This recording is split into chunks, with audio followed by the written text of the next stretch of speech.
vous avez fait là, Emma? Je vous ai vu un petit peu. Montrez-moi le pas là. C'était dans le petit pas de danse, c'est vrai. C'est Marrakech ce soir, c'est le Maroc. Allez, je me disais, on va finir la semaine en beauté. On s'envole vers le Maroc cette semaine, plus précisément sur Marrakech. Alors, je vais vous emmener au pays des mille et une nuits, celle qu'on appelle la perle du Sud et qui concentre tous les atouts du Maroc actuel.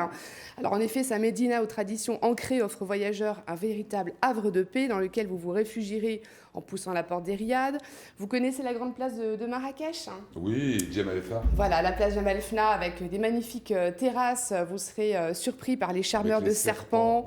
Ouais. C'est les jus d'orange, les dresseurs de singes, les jus de fruits. La petite terrasse où on voit Alors tout. Alors ça, c'est magnifique. Ouais. Là, c'est la vraiment, terrasse au-dessus de Jemaa el-Fna. Coucher de soleil magnifique avec la Koutoubia pour jolie vue. Voilà, belle destination. Moi, j'adore. Et alors, parlez-nous de la Médina, parce que voilà, alors oui. Entend parler de la Médina, qu'est-ce que c'est? Alors, bienvenue à Marrakech. La Médina, c'est la vieille ville, c'est vraiment le cœur de ville. Alors, j'adore ce quartier historique de Marrakech. Déjà, vous avez tous les monuments, la majorité des musées, des hébergements qui se trouvent dans la Médina, les riads, ces anciennes maisons à l'architecture traditionnelle. C'est ça le riad, il y a l'espace, il est à l'intérieur pour l'ombre, en fait. C'est tout à fait ça. Même au niveau des constructions, tout a été vraiment pensé avec le marbre pour rafraîchir effectivement l'intérieur des maisons. Les toits ne sont pas forcément... Enfin, c'est construit un petit peu en escalier et vous y verrez plein d'artisans, plein de... C'est top. Les palmiers. Ouais. Il fait très chaud par contre, il fait souvent 40, voire un petit peu plus. On peut y aller toute l'année, alors au plus bas au mois de décembre, 20-22 degrés. Après effectivement vous partez en juillet-août, vous aurez du 44-45 degrés. Et on ne va pas à Marrakech sans faire un petit saut par le souk. Oui, évidemment. Alors, les souks, c'est vraiment la promenade qui représente le meilleur moyen pour se plonger dans la vie marocaine. Alors, bienvenue au rayon des babouches, bonne humeur. Dans les étals, vous aurez tous les objets fabriqués à la main par les artisans marachis, qui travaillent d'ailleurs de la même manière que leurs ancêtres.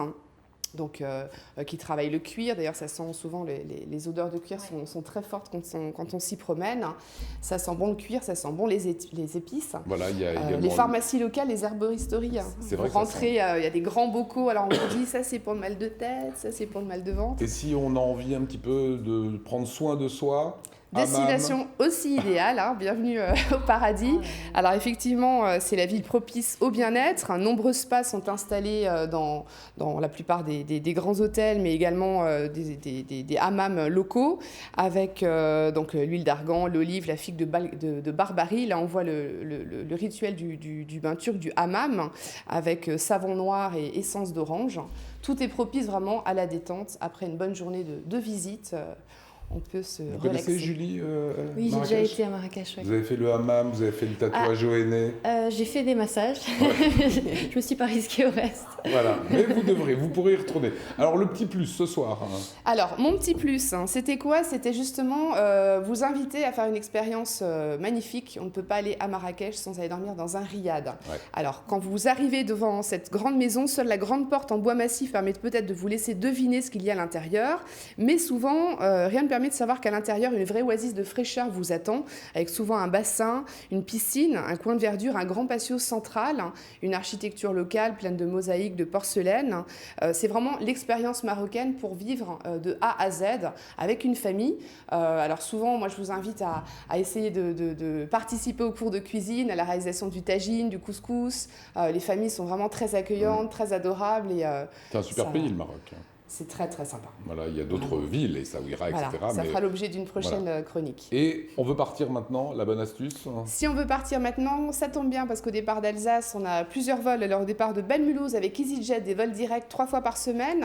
Le petit plus, c'est toujours de réserver très tôt. J'ai fait mes recherches. Là, si on part au mois de décembre, on a un billet à 29 € par trajet, par personne. Okay. Voilà, sinon comptez à peu près 100-120 € l'aller-retour par personne. Également les vols TuiFly au départ de Strasbourg en vol direct avec un package TUI, comptez à peu près 600 € par personne en demi-pension avec le vol. Une semaine. Une semaine par personne, à partir de 600 €. Il y a beaucoup de promos encore pour cet été. Donc, et sur place, la vie n'est pas très chère. La vie n'est pas très chère, juste la chaleur estivale. Voilà. Oui, ça monte à 36-38 degrés, on a dit à Strasbourg la semaine prochaine. J'ai vu 48 degrés un jour à Marrakech, mais on devrait avoir une grosse canicule en Alsace la semaine prochaine. Donc, on sait s'adapter. On sait s'adapter, exactement. Si vous voulez toutes les informations, il y a le site internet qui vous permet de réserver votre voyage ou de retrouver ces chroniques.